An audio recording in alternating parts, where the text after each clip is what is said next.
welcome to the Motor Trade Mentors podcast again, back for another episode. Today we have young Darren Sharp as our special guest and Mr. Theo Cook from Bowen's Garage. We're basically going to go into a deep dive as to what Darren's looking to do moving forward. He's watched a previous episode of ours, which was the what would you do if you had £50,000 episode? And I think he wants to quiz us on just some more questions to do with that.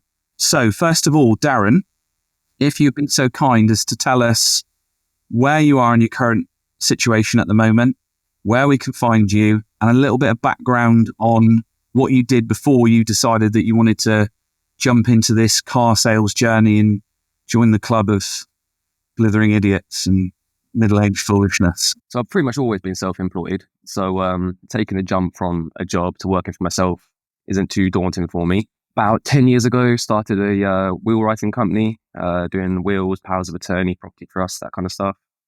I also started another business at that time, one that I won't go into too much today just for reasons. So the wheel writing company, I stopped in 2020 when the lockdowns were on, and I just never really got it going again.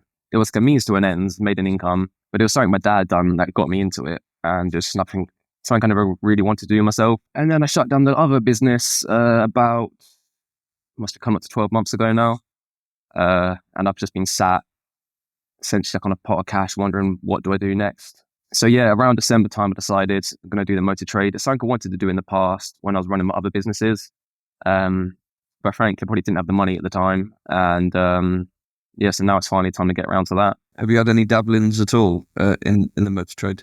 Yeah, so I've been to a couple of auctions so far. I've got some stock. I've got one up sold, and it sold within 24 hours. So that was fun. What was that? That was a 2019 Vauxhall Corsa. I went to G3 Bedford. Yeah. And yeah, I've been back since, and now I've got a bunch in prep, about 4 or 5 cars that are going through the mechanics and the body shop in a minute.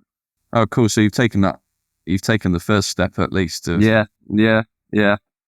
Broken the seal, so to speak. Yeah, exactly. Yeah, I'm not too worried about, spending money to make money. And, someone I once worked with said, you got to crack some eggs to make an omelette, and that kind of stuck with me. You got to get in there and do it. A couple more questions for you. Obviously, I know you sort of explained a little bit about you, but how old are you now?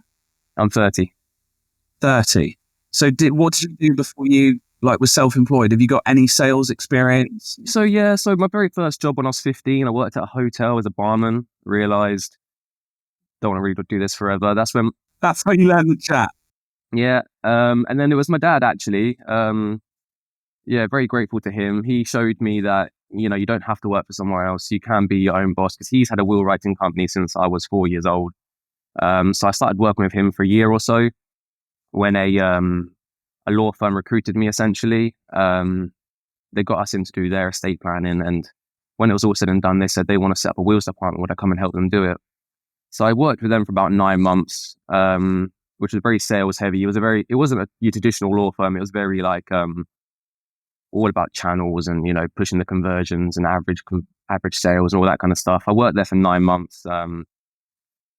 But frankly, I just didn't really get on with the director that way. I was a bit of a BS artist. So I quit there and started my own wheel writing company. Ran that for about 5 years. And as I say, closed down in 2020, and I never really got going again. Oh, I just wanted to gauge sort of a bit about sort of you as to, if this is a fresh environment, which it clearly isn't. You've been in a sales-driven environment. Yeah, exactly. Yeah. You didn't know that wheel writing could be a high-pressure sales environment, because it's quite so it can be. Depends on which way you go about it. I've worked with some people who are very, very high. I don't want to say high pressure. They'd assume this is what you want. They just start going through it, and there wasn't time for similar to how I've seen a few videos recently of that Mike Brewer, how he sells a car. It just kind of says, yeah, that's what we're doing. Let's go for it.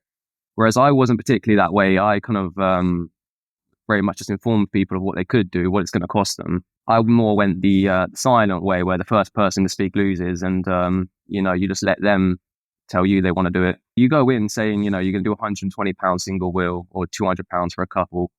But really, that's not what you're there for. You want to walk away with powers of attorney and a property trust, and walk away with over £1,000 from each meeting, really. Sounds pretty good. So anyway, right, we digress. Well, thanks for sharing that with us. I appreciate it. So I've got you down here as Neen Valley Cars Limited. Is that correct? Yep. Okay, so obviously, I assume that you live in Neen Valley, or it is in Neen Valley? Yeah, so it's the Neen Valley counties, this area here, Northamptonshire, Kettering, Rushden, Higham Ferrers. So a lot of businesses kind of use that as their trading name. Yeah, because I was going to say, I've got Neen Valley Motor Company, Neen Valley Classics, and there's like a couple of others that have sort of sprouted themselves up that are very, very similar. I saw that as well, and I thought that, I don't know whether that's a good thing or a bad thing. As in, if you've got Neen Valley Cars and you've got Neen Valley Motor Company, and it could be very easy for later down the line with like reviews and stuff like that. I was just thinking that sometimes it's very easy for somebody to leave a review with maybe the other company, and they think it's a car they bought from you. So I just when I was looking last night, I thought that might be a. It was the first thing that jumped out to me. So obviously, if it's it? jumping out at Theo as well, it's probably something that maybe I'm not saying you should change the name, but maybe something you should consider as to, is there a conflict there? The Neen Valley Motor Company, they look, if you're going to be selling courses and stuff like that, they've got 10 of those.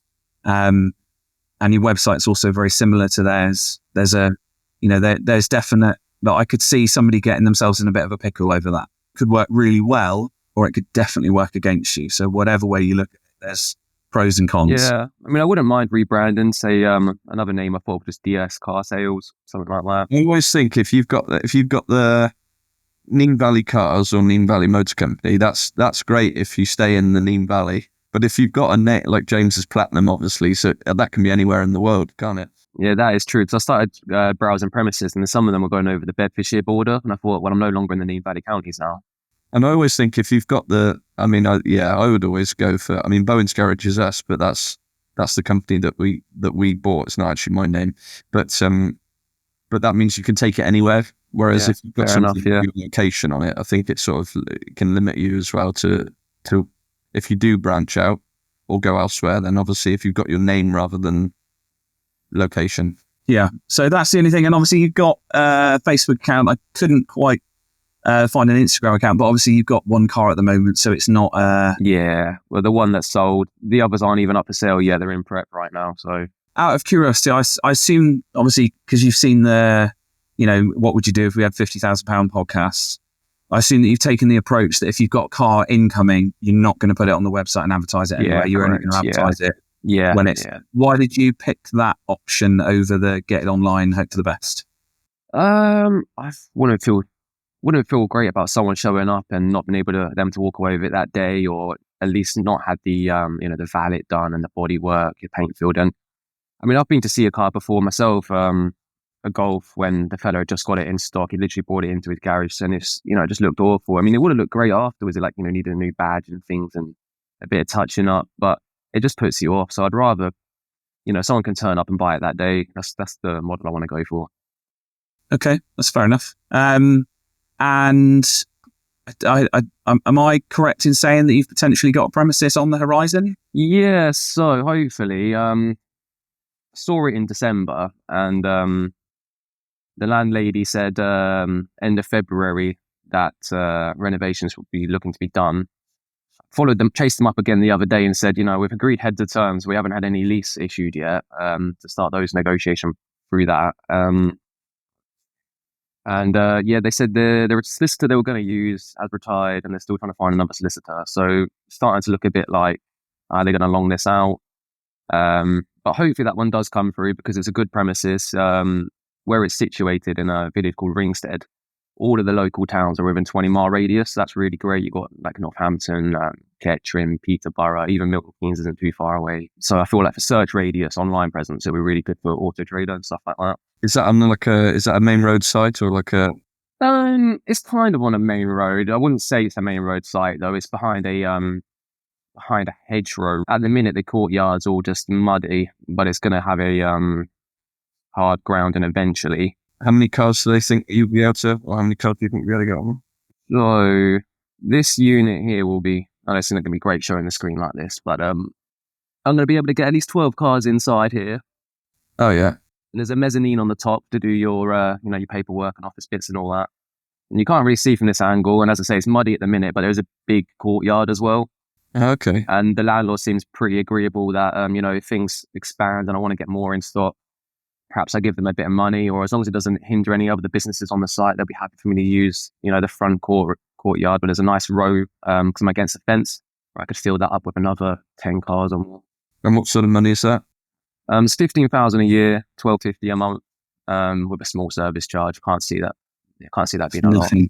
So, out of curiosity, financially at the moment, you said that you've got a bit of money lying around. So are you in a position where you could potentially not necessarily fill that place up, but at least get sort of 10 cars in there? Yeah, definitely. That's my short-term goal is I just want to get a premises and get 10 fully prepped, shining, photograph cars in there. That's my goal right now. So why aren't you there with your finger up their bum, making it happen on your own solicitor? Make it fucking happen. There's plenty of people out there that do commercial leases.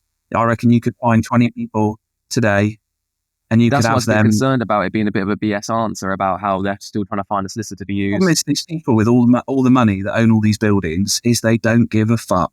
They've got no time scale. They've got fucking loads of money and they don't care about your business. Yeah. So if you want to make it happen, pull your finger out, get after it, and just tell them what's going to happen. Tell them, say, look, you've offered it to me at that. I'm going to take it. If you're struggling for solicitor, I'll do the hard work. I'll find it. I'll be in there 1st of Feb. Does that work for you? If it doesn't, give me a date. Yeah, you got to get on the front foot with these things, I think, and then obviously if they do drag their heels and they start giving you answers that, when you suggest maybe getting your own solicitor to sort it out, and they say, well, hang on a minute, then maybe start looking elsewhere. Yeah, I mean, I have looked at a backup one, 16,000, so only another 1,000, and that one's 1,850 square foot. The other one as a replacement would be 1,650 square foot. So, but it is a bit more modern. So there's pros and cons. I'll see how I get on with this one. I think both of them are sensible money, to be honest. I don't think they're out. Yeah, it's not a lot, especially where you are as well, like that close to Milton Keynes, like decent. That's demographic wise. Obviously, you've got all the auction places, so buying availability is decent. Yeah, so good. G3 is just 10 minutes from me, so getting the cars backwards and forwards is no cost. Fortunately, Dad's very helpful, giving me lifts and things, so it's so easy to get stock. There's BCA right by it as well that I haven't been to yet, and there's Mannheim in Northampton in the other direction, which is still really close. Yeah, you're in a nice spot. Yeah. So I think you need to start getting after it. That's what needs to happen here. While we're on premises, there was actually a question I had about that. The estate agent mentioned needing to get a change. Where is it? Change of usage. Yeah. How? Where is it? Is it on a farm? It's not particularly a farm. I think it's owned by a farmer before. It's really just some units that are just off a country road. If it's a barn and it's got agricultural use only, you will need to get permissions changed. So most of them will have permissions available. Also as well, some people don't give a shit. Some councils don't care. Yeah, well, I thought, why is the council even going to know I'm there? Like, the only thing that you might suffer as a stumbling block is your insurance. When they go, have you correct permissions to sell used vehicles from here? Right. But I don't think it's a difficult process. Requesting permissions is not, especially somewhere that far out, I don't think it'd be tricky at all. Yeah, I can't see how anyone would have a problem with it. There is a neighbouring building next door, some sewing building, but there's no one else around. I don't see why the parish council would care or the police would care, so hopefully that shouldn't be a problem. Yes, I don't think that'll be a stumbling block for you either. Good.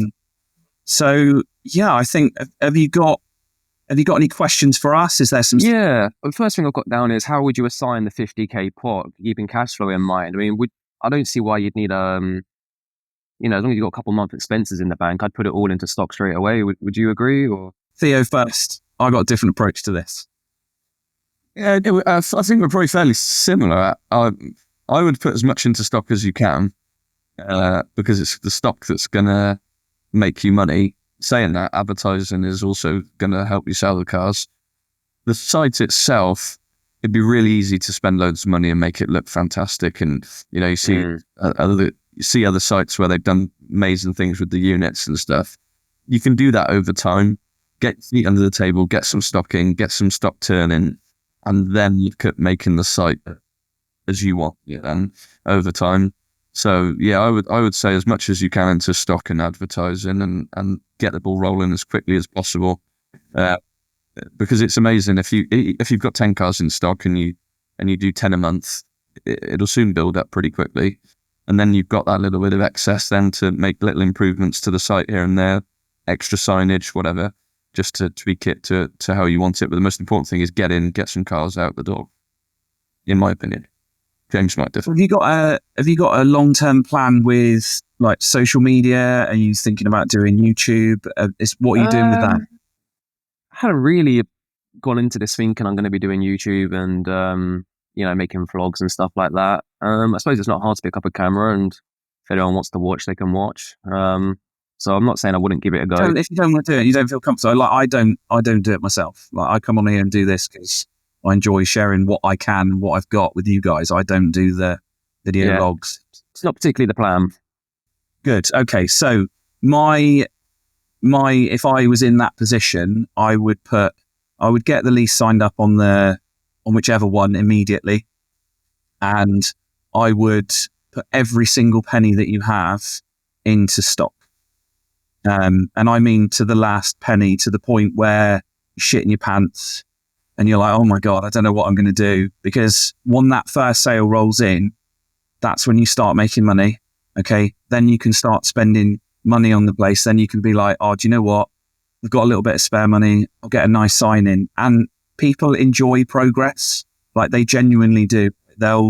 We do as dealers, especially, like we see somebody start up and you see like all of a sudden a nice office appears, then some nice signage appears. It's really nice to see, and people around you will enjoy it. It's kind of a little bit, I find it really boring when people just turn up, bang out a beautiful premises and just start trading. I'm like, yeah, cool. People want to see it.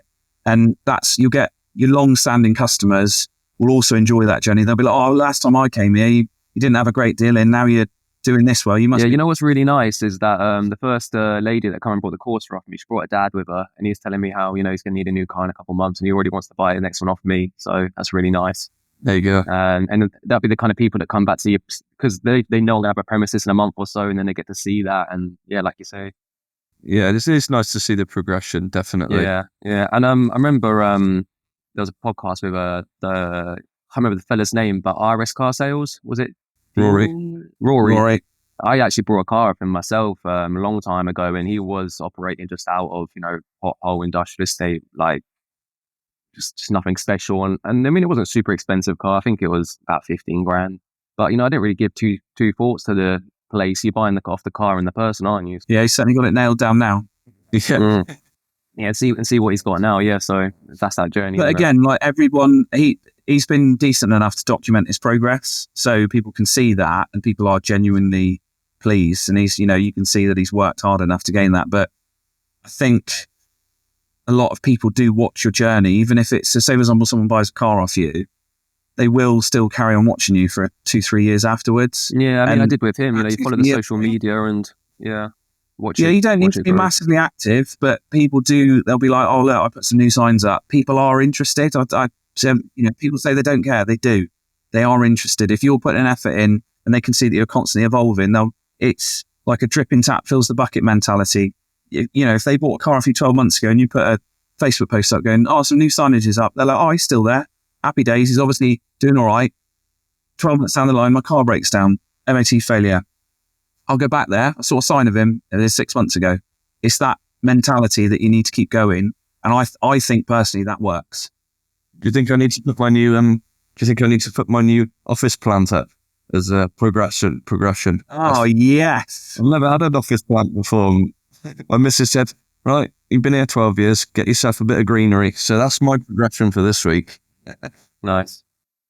I got stitched up as soon as I did my new office. I had all these fake plants turn up everywhere. I've tried to hide them all in the corner. I think I've got one here, and then there's a load over there somewhere. So yeah, it's I get it. Sometimes a little female touch can be handy. Also, it can be difficult. So yeah, that was my first question about signing the 50k pot. The next we've already kind of covered. Budget on premises is $1,250 a month. Okay for that size? You guys clearly say yes, go for it. So that's covered. Stock value limit. How much because obviously, don't have infinite money and trying to get 10, 15 cars in there. 100% personal preference. So whatever you want to sell and you're comfortable selling, just remember that the more expensive the cars that you buy, the less stock you will have. If you want to spread it so you've got 10, 12 opportunities, you can do that, or 20 or 5. That is your model that you stick to. So if you only want to do it once your cars are prepped, ready, 100% drive away ready, you will end up with less cars. Some people do it differently. So Dave Gott, he's done a roadside pitch before, and he said you spread it wide and then eventually you build your money up and you gradually increase the stock profile as you go. Yeah. But that's your preference, what you're comfortable with. Like personally, I'd say sometimes you've got to step outside the box. You do have to start selling stuff initially maybe you don't want to sell, and then treat yourself later on to be in a position where you want to be. But if that's where you are, you go with what works for you. It's impossible to sell a car that you really don't want to sell. Right. You're trying to explain something that you've got, it's got good value. Citroens, Peugeots and all that sort of stuff, if I buy them in, he just says straight away, I wouldn't be selling that car for you. No, I'm not interested in Peugeots or Citroens or anything like that. Kind of what I've been doing is saying, if I was looking for a car in that category of car, my life circumstances with that's the kind of one I'd go for in that group, if that makes sense. Yeah. So is it going to be an appointment only sort of premises, or is it a drive-by premises? I think I'm going to try to push people to make appointments ideally, because I can't see myself being able to be there to man it, enough hours a day. That's what I was going to say, is whether you want to be, if you're going to be, you need to decide how many days a week you want to work. And obviously if you're out and about at auctions and it's just you, maybe you're helping your dad giving you lifts and stuff, then I would say definitely go. People are used to appointment only now since COVID anyway. I don't think they expect people to be there every hour of the day. Yeah. And I'd only be 10 minutes from the unit. Right on the side of the road and you're paying a lot of money to be there, then I think then you have to be there. But if it's a bit out of the way and especially if you can close the door on it, like that's, you can definitely do appointment only. That, get some decent CCTV in there. That's not something you have to do straight away. And just get yourself going, and you can evolve as you go. You thinking sort of 10 cars at $5,000 a pop-ish, I'm guessing? Yeah, that's what I'm thinking. Yeah. So are you saying no French stuff, no Citroens? Yeah, no, just never interested me. So I don't know why I'd stock it now, because I can't see why someone want to buy it. I mean, people do buy them, but bought one yesterday, and it's not because the trouble. What you can do is, especially if you're starting out, you can narrow your focus so much on cars that you just end up freezing and not buying anything. So I will still buy them. It's just I have to sell them and not the old man. But you need to buy what you're comfortable with, but you have to obviously look at what sells as well. Yeah, I think you may need to broaden your horizons and maybe consider what's value for money. So obviously you've just sold a Vauxhall Corsa.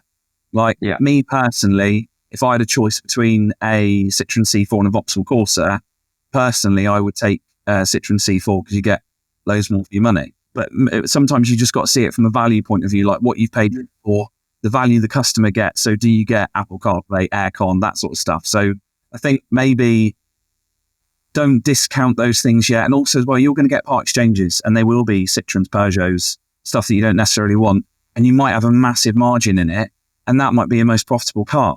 So maybe broaden your horizons a little bit, just to accept that as a used car dealer, you've got to enjoy everything for what it is. So whether it's a profitable car, good value for money, or just something that you like, you probably need to factor all of those into your business model to make it successful. We all sell cars that we don't particularly like, and we look at them and we're like, whoa, that's really not for me. And sometimes those cars are the ones that sell the quickest. I've had cars on the forecourt before and I'm like, fuck me, that is ugly as shit. I look at it and a little bit of sick comes out. It's all the worst things at the same time. And then you get 5 people ring up fighting over it. And you're like, what is wrong with you? I remember I had it's a sold car. Therefore, my favourite car. The Daihatsu, was it Daihatsu Materia? Do you ever remember those, James? No, that is a disgusting car. That's disgusting. That's what? I've got to try and be coy with this. It's basically disability personified, isn't it? It was very nice. That was my more politically correct approach. But they sold brilliantly. absolutely brilliantly. And so, yeah, I think you've got it, especially when it comes to Part X's, they can be the ones that actually make you decent money. Yeah, so if someone tried to part exchange a Fiat Cubo, how would you feel? If you know what one of those is. Me? No. Darren, do you know what a Fiat Yeah, Cubo I can't is? say I know what a Fiat... I don't know what one of those is, no. It looks like a giant frog Yeah. that's been vomited on and designed by a French person that shit his pants the night before. So unfortunately, they're going to turn up. You're going to have to do it, and sometimes you'll have to go on with it. So I think that's probably the point that we're trying to make. But they do sell, and you be prepared to be surprised. And I think you need to be open to that. And if you go in with a closed mindset, like Theo says, you will sort of bench off potential earnings. Okay, yeah. And so you can do it further down the line a little bit more. But I think in the initial startup, when you're looking to get the place stocked as quickly as possible and get the cars moving, I think the whole thing about this is just get those cars moving, and then your pot will quickly increase, and then you can start to niche a bit if you want to and do it more your way. But I think in the first part, you just need to get those cars in. And have you got a decent garage on board? Yeah, so I've started using a new garage rather than my regular mechanics. My regular mechanic's great, but he's not exactly wanting to be busy. Do you know what I mean? Yeah. So being introduced to a friend in the same town, and he's done all my MOTs and services so far, and he's been great. Cool. And then for body shop, I've got a partner's sister's boyfriend, so quite close to the family. See him all the time. He's got a body shop, paint place, so that's where my cars are getting painted right now. So sounds like you've got the sort of core set up and ready to rock and roll. I think it's just getting the site and getting some cars now. Let's go. Yeah. So do you make the best margins on your part exchanges then? Because you're cutting out all the middleman, you're cutting out the auction houses, and very, very often we will make more on our part exchanges than we will do on the. I mean, realistically, in all honesty, if you're selling $5,000 stuff, you realistically on the part exchanges, you're probably not going to be making, because the part exchanges that are going to be coming in are going to be £1,000, or they're going to be first time cars that won't have part exchanges, aren't they? But once you get a bit higher up in the stock value, we very often get part exchanges in that we can retail. And, if you get it for somewhere in and around CAT for auto trader trades, you're not paying any fees, you're not paying any transport. Yeah. Cars and you get to check it over. That's the main thing. You get to drive it, check it over. Theo's lucky he's got a garage right next to him. He can put it up on a ramp if he really wants to check it thoroughly. That is one of the main things on the part exchange front. You get a real good opportunity, and don't be lazy with it. Don't just take people's word for a part exchange. Get in it, drive it, check it over, check the bodywork. And if somebody turns up and they've told you that their car's mint, don't be afraid to turn around to them and go, do you know what? You fucking lied to me, mate. Like, you barefaced lied to me. I'm a small business. Like, I'm going to chip you. Otherwise, we're unwinding the deal. And sometimes you've got to do that. Sometimes it might be a car that you really need to sell, but you also don't want to overpay for a heap of shit. So that's we've actually made it a priority this year, because when you're really busy, you can be really blasé with the part X's and you can go, well, that's fine. But this year we've sort of made it a real priority to be as honest as we can be on the part exchanges, as in, give people really what their car's worth. And if it doesn't work, these days they've got 150 other places that they can sell it. So don't be afraid to say, well, if you want to try it on motorway, by all means try it on motorway, or take it to We Buy Any Car. So it doesn't stop the sale that way. They can still get rid of their car and everything goes ahead. Exactly. Yeah. So while talking about margins and things, this is the rough packet figures I've been working off. For these value cars, from what I've seen at auction, you're looking at, after fees, a gross margin of about 1,500. Is it reasonable to expect that to be about 700 net, all said and done, after mechanics, VAT, etc.? That's the kind of figure I'm working off. Yeah, I'd say that'd be pretty handy, to be honest. And if I've got 10 of these type of cars in stock, all up on Auto Trader, I'm looking at 2 cars a week is what I've put down as the goal to sell. Is that realistic? Turn them over every month, 3 or 6 weeks? Don't beat yourself up about that. Yeah. I don't, because the market's all over the place at the moment. And like, I'm not going to sugarcoat it. You've picked a really difficult time to decide to be a car dealer. So you might sell no cars for 2 weeks. And if that happens, don't start questioning yourself, because on that third week, you might sell 10 cars. It's ups and downs. It's not, there's no rhyme nor reason. If everybody knew the formula, we'd be sharing it with each other. We just don't. Like, sometimes there's buyers out there, sometimes there isn't. Just check what you're doing. If you believe in what you're doing, it will happen. Sometimes you've got to sit there and go, do you know what? I've done everything right, and you've just got to wait. Yeah, and it's I'm pretty painful. comfortable with that. Because like I say, I've been self-employed best part of 10 years. So, you do have lows and highs, and one week you'll make a fortune, next week you won't do anything. So I'm kind of used to that as well. So hopefully that won't be too much of car an dealing's issue. another kettle of fish. Just be prepared. It's not a case of 1 week I'll earn a load of money and the next week I won't. You can also lose as much as you earn the following week in warranty work. And that's something that you've really got to get on board with and realize that could happen. You could make 10 grand 1 week and you could lose 15 grand the next week. That is a real possibility. And people need to be aware of that when they jump into the trade. Yes. Speaking of that, I went and brought a 1 litre EcoBoost that I said I wouldn't do, but the margin was just so good in it. So I guess, do you take those kind of risks on known problem engines? I love EcoBoost. I've got a 1:12 ratio. Okay, so 1 in 12, the engine or the wet belt will let go. 11 of those customers absolutely love the cars. They go on, they do sensible miles. They're great. And the one that lets go, the engines are about 1,250 quid. They're readily available. And it's not, you can always wipe your nose on it. We don't lose any money on that. But like, when the people come and look at them, they drive so nicely. They're not. Everyone's like, so much they're better than the underpowered. Corsa. They're not. They're lovely. Yeah. It was really nice to drive. Really surprised me because I haven't been in one before. And I really liked it. What age and mileage is the one you bought, Darren? So I think it's 56,000 miles, and I think it is it 14 plate? Beautiful. Yeah, it's a 14 plate. Because I actually did want to just go through the buys that I've had recently just to see if I'm on the right tracks, if you want to do that as well. What's that EcoBoost going to go up for? So, I mean, I'm not sure if I trust the auto trade evaluation because it is quite low miles, but apparently, let me pull up my notes. So I've got it all wrote down. So it cost me after fees, £3,300. Retail, they reckon it's 6,900. So that's a gross margin of 3.5, but that might be off because it's low miles. What spec is it? It's a proper boy racer spec. Someone's put an aftermarket kit on it, but someone's going to love it. Let me show you a little picture. That's the Z-Tech S. Yes. Yeah.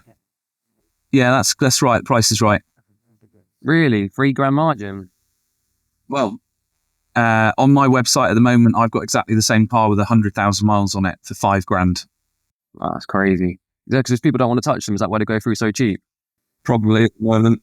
They have dipped. I think they've dipped in the trade. You can buy, because obviously on a 14 plate or a 64, the belt is due now. Mm-hmm. So obviously, and that's a big job, as you probably. And would you swallow that? Would you get the belt done before it goes out, or how would you approach that? James, I'm sure, probably got a different view to me on that as well. But we won't sell them unless the customers have them done. But we do get them.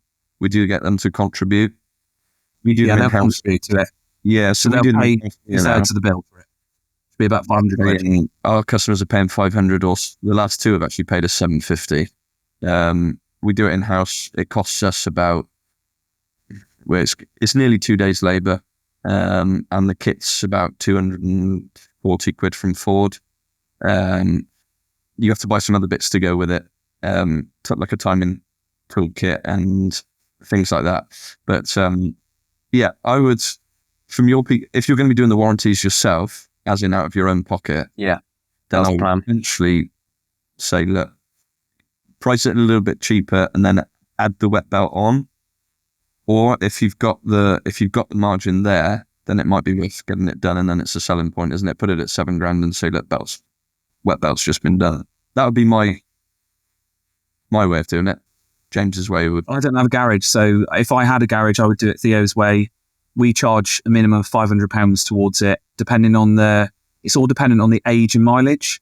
So yours being a 14 plate with 50,000 miles on it, so Ford's recommendation is 125,000 miles. I think it's probably due before that, but obviously that sort of information is readily available on the internet.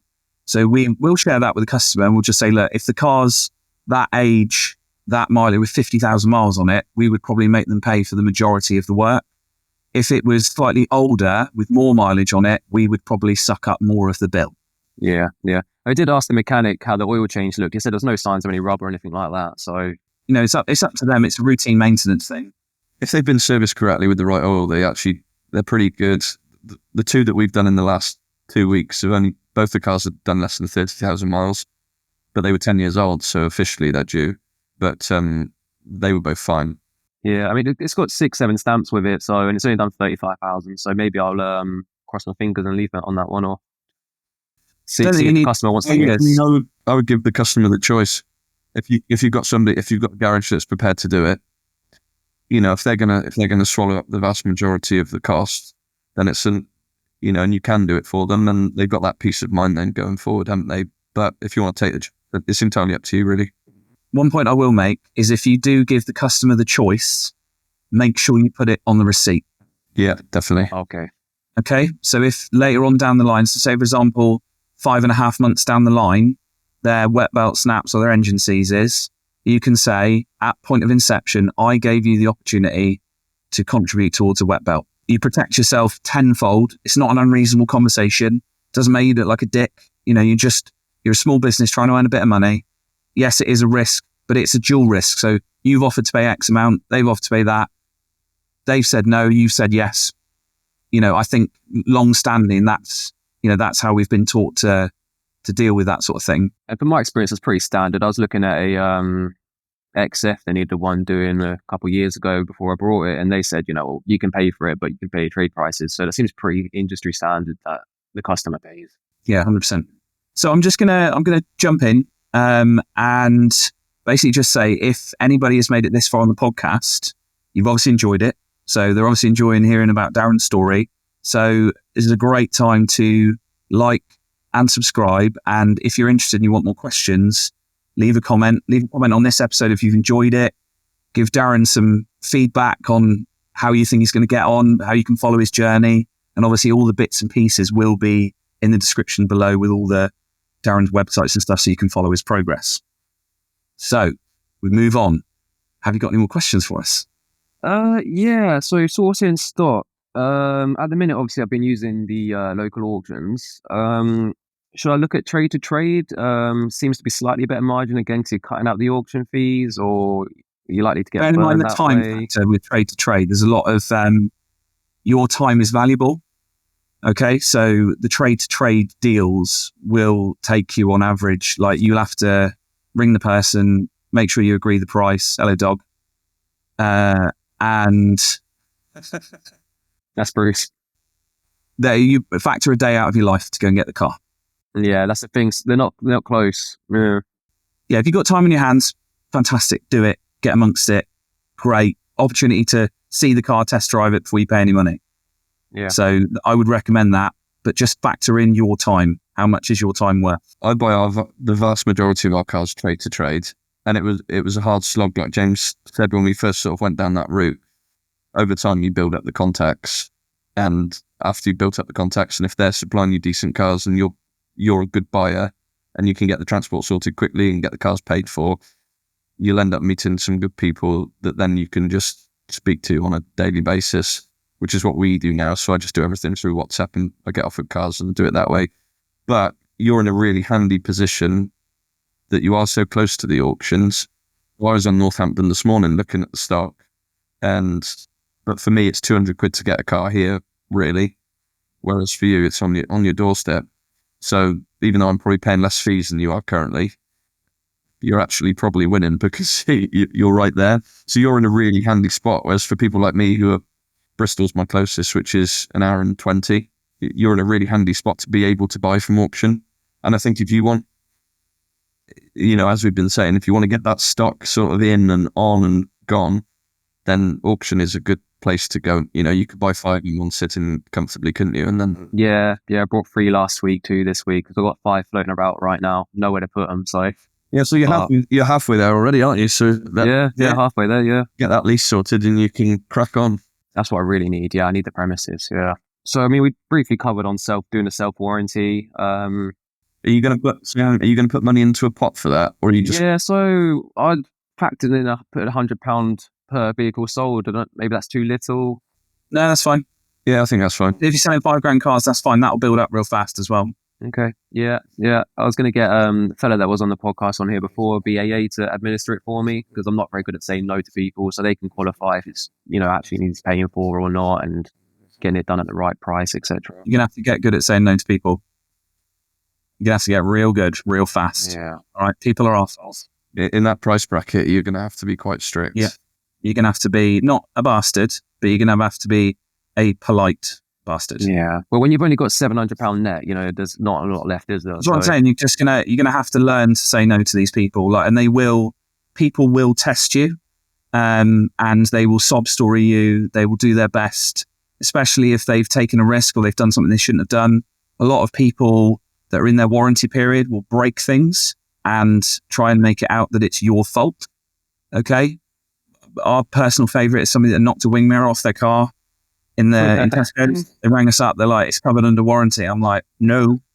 So they came up here and started screaming and shouting at us. And we're like, that's an insurance job. But just be prepared to be tested and brace yourself to say no.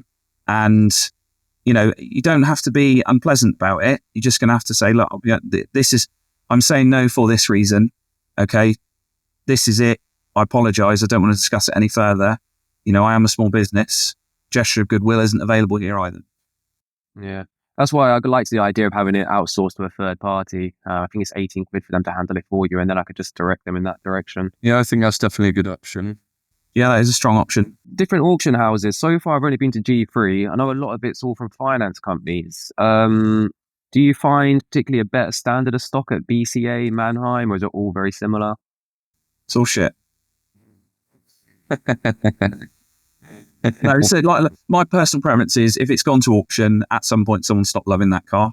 So you have to bear in mind the fact that there's probably going to be some sort of niggly issue with it, regardless of age, mileage, years. There might be something that's undercovered. They all have something. The stock varies depending on the grading. Like, it's all over the place. Like, sometimes the BCA gradings are way off. Sometimes the Mannheim gradings are way off. Sometimes it's all very similar each and every way. Customer service wise, I've got my personal preferences. I've only bought once from G3, and I bought at the one in Bedford, but I'm so far away, it's almost financially unviable for me. I tried, don't get me wrong, but it's a long. I'd like it if they had one closer to us. It'd probably be more viable then. But from what I experienced with them, they were really helpful. I buy from BCA now and again. I try and avoid it if I can. Not because I find it pretty difficult, but they're the ones that are local to me and the stock they want. It's quite difficult. And Mannheim Plymouth, obviously, I rave about them because they are, they're fantastic to me. And that's my experience. So yeah, mine's the same, to be fair. I buy from Mannheim if I can, but we don't buy many. So out of 40 cars, maybe, well, this year I've had to dip back in a little bit because the stock's a bit thin on the ground, but I find Mannheim the easiest to deal with. Always helpful on the phones. They're quite quick with the transport, even to me, and I'm further up the M5 than James is. So yeah, I think, it's trial and error with all of it. Yeah, I think I'll give them all a try. The only thing I would say is, obviously, with the finance cars, either somebody's stopped making their payments, or the car's been hit back because there's a problem with it. So those are two options. Yeah, so far 5 for 5 have been great. So I've been really impressed with all of them when I got in them and drove them. But obviously, it's not always going to be the case. No, but that's auction. You're going to get some bad ones, especially in, like I say, even in our price bracket that's a bit higher up. We still get problems. It's all a risk. Yeah, so at the minute, I'm working back from doing auto trade evaluations because I don't have any packages or anything like that. So essentially, I just kind of look at what it's worth and take off what I think it will need with leaving a bit of margin in. But I think when I've got the premises, I will want to take out one of those packages, will I, to get the desirability score, the days to sales score. Is that stuff quite useful? I'm probably the auto trader person to speak about. Me and James always clash on it, but I like the data, so it really helps me. But I did put a message in the group last night that I did have a long conversation with our account manager that I wasn't very happy with things on Friday. But I think if you're starting out, like James spoke with Sam in last week's one, I think it works to start with. Yeah. And then get your feet under the table, see if you think it's worth the money. Only you know if it's worth the money or not to you, and then decide from there, really. But it does have to be. Do you think you could set up without it? Do you know your first car that you sold? Did you sell that online? I could do the buying without it. I don't think I could do the selling without it, really. Did you sell your first one through Auto Trader? I did, yeah, within 12 hours. I was suspicious it came through so quick. It's 10 o'clock at night, and she's saying, I'm desperate to come see this car. Can I have the first refusal? Can I be there in the morning? I was thinking, being set up for something here, this is too easy. And so yeah, that one went through Auto Trader. It will be, I mean, I don't know what a 10-car package costs these days. Well, from April, it'll be more than what it is now anyway. So I don't know what it would cost on the very basic package. It's going to be a couple of grand a month, James, probably, isn't it? I would think something like that. I think somebody's done it recently, and I'm pretty sure that it's £1,000 plus VAT as a starter, because obviously they get you in, and then once you're in, you're an addict, and they'll keep jabbing you. But obviously, please do explore other options. There are other options available. If your photos and your advertising is okay and you're happy to interact with it, Facebook and Instagram is excellent. Perfect example of that is Danny Bond, DB Car Sales, and now Dave Gott. He's jumped on the bandwagon and he's seeing massive results from it. Yeah. Theo does really well on YouTube. All their social stuff is very good. They also see results from that, but he won't tell us how good it really is. He's keeping that from us. Yeah, so that is kind of the longer term goal. So I wrote down short term goal just to get the premises, 10 car stocks, advertise up for sale on Auto Trader. Long term goal to get FCA regulated and then do the meta adverts with the finance deals. I feel like once you can do the finance, you need to start Facebook early. So Facebook's a very, very much a long term dripping tap fills the bucket. So you need to be active on there regularly for, I'd probably say 12 months before you receive any traction. So you become like it's a bit like a sort of like a plant, basically. So it's a live entity that you keep putting a bit of effort in. And then all of a sudden, your ergonomic traction doubles, and then it doubles again, and then it doubles again. And before you know it, it's people's go-to place. So that's where you get your opportunist sales. I would, again, I've said it a number of times, I'd heavily recommend giving Car Gurus a go, just because it's so cheap. It's £10 a car per month. It's no money. Nothing to lose. Throw away money. I started with them this week on the back of some of the other guys doing quite well. Yeah, we've all had. So it was Sheik that said it to me, and I've always been skeptical. Like I said, I've actually got quite a lovely stroke peculiar relationship with the guys at Car Gurus now, because I was a little bit rude about them on the old interwebs, but now we've become friends for life. But it's genuine, like it's legit. All the stuff they send through, like you can't lie about it. Everyone's got Google on their phone now, so when a customer turns up to the dealership, they know online that the customer's attended. So they've got proof that they came into your dealership and bought a car. So you can't lie about it anymore. Everyone's got live tracking on their phone. So it's undeniable proof that functions and it's a reasonable thing. eBay Motors Pro, I'm on the fence with at the moment. I've had okay results for a really long period of time and I've just done nothing with it. I reckon probably March I'll reassess that. Don't know. You've cancelled yours, haven't you? Have you noticed it? Yeah, we handed in our notice last week. We barely sold anything off it. And the bit that annoyed me was it wasn't because our adverts were poor, because we're still busy on our website and still busy on Auto Trader. So it wasn't the adverts. So for whatever reason, whether our cars didn't fit that market. So we've given our notice and we're going to put some into Car Gurus and then probably put some into Facebook and so on. But it's trial and error. What you could do is obviously have the smallest package available with Auto Trader, so you still get all the data and everything that comes with it, but it's not going to completely smash you to pieces in terms of costs each month. And then you could have all your stock on Car Gurus, which, like James says, doesn't cost a great deal. You could try it that way. All these things, when we keep saying it is just trial and error, and you will make mistakes and things won't always go to plan. But just get going. Yeah, so I think that's the takeaway. The first thing is I need to get this premises, because if I don't have a building, I'm tied down to how much I can really do. So I need to get that sorted, isn't it? Yeah, we agree. And then start growing the Facebook organically. Try to get people interacting. that's going to be a long process, isn't it? You can even do some.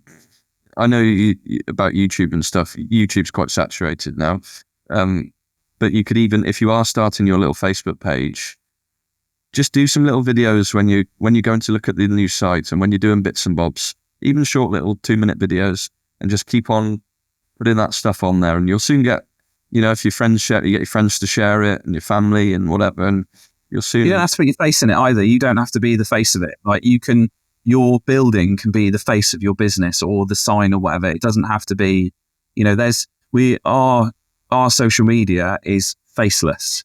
So there's only the cars. We don't have anybody's faces, literally nothing. So you don't feel that you need to put yourself in front of a camera, but the way that the internet is going now, they interact well with videos, they interact well with photos.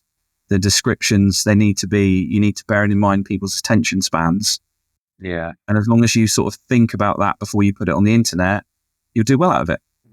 Yeah. No one wants to see a block of text. They want short video, pictures. Yeah. Think how you bought cars, how you like to buy cars personally. Then just try and filter that into your own business, I would say.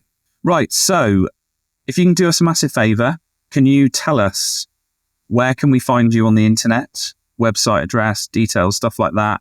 And if you can give us a brief summary, where you think we're going to see you in 6 months' time. Okay, so it's currently Nem Valley Cars. That's at Nem Valley Cars on Facebook and Instagram, nemvalleycars.co.uk on the website. Where will you see us in 6 months' time? In our premises. That's the first thing. Hopefully 10 plus cars in stock. On Car Gurus and probably a standard Auto Trader package. That seems like the goal right now. Yeah, around the 5K mark. 5K right. Yeah, range. Yeah. Superb. We wish you all the luck. Hopefully, we'll be able to check in with you in about 6 months' time, so we can have a little bit. Because obviously, last week, I don't know if anybody saw the link in it. I'm sure the fantastic guys that do the internets and YouTubes, they'll put it in the link below. We caught up with Sam last week that we spoke to in August last year. So his little journey. I haven't watched that yet, but I will do. Well, it's basically 6 months down the line-ish, and it's a great watch, and we'd like to see as much of it as we can. And I think people on the old interwebs, they want to see as much of that as we can. And if we can do 1% of that, we're delighted. And I'm sure Theo will agree that, if we've got a remote amount of input, even if it's shit, and you go, do you know what, that's terrible advice. Fuck it off. We've done it. No, thank you. Thank you for your time. Thank you for having me on. I really appreciate it. It's great to get some advice from experienced people. And you will make mistakes. So don't think that you will make mistakes. And we do. We've been doing it for bloody years. All the time. You just got to enjoy the good times, and you sound like you've got it 80% of the way there. So I think you'll start to see the fruits of it fairly soon. Great. Hopefully. Thank you. All the best.